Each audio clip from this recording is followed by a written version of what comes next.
Les crises se succèdent et le pire est à venir. Urgence écologique, perte de pouvoir d'achat qui menace la consommation populaire, crise du logement, sous-financement des services publics. Dans ce contexte, il est en effet plus facile d'annoncer des économies que de les faire.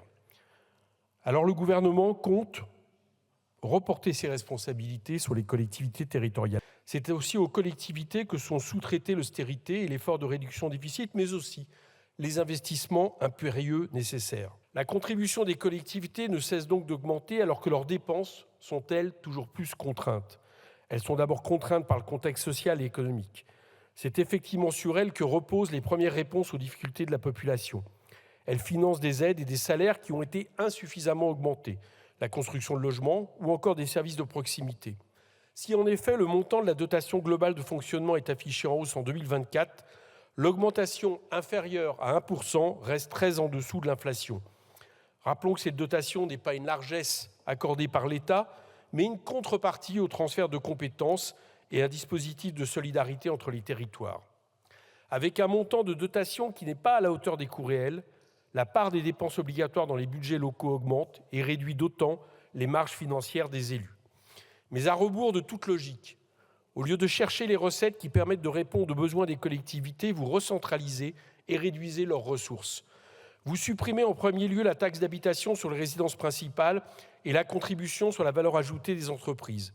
Je rappelle que le coût de la suppression de la CVAE pour les collectivités est estimé par l'Association des maires de France à 1,3 milliard d'euros.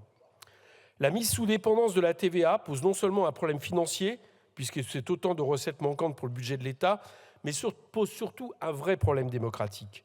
Le gouvernement a entre ses mains les moyens de pression sur les collectivités territoriales. Les conséquences de cette politique s'observent facilement. Les collectivités éprouvent aujourd'hui des difficultés financières de plus en plus importantes. Les recettes de TVA, qui est devenu le principal impôt local, devraient être peu dynamiques en 2024. Les difficultés du marché immobilier font craindre un net recul du produit des droits de mutation à titre onéreux.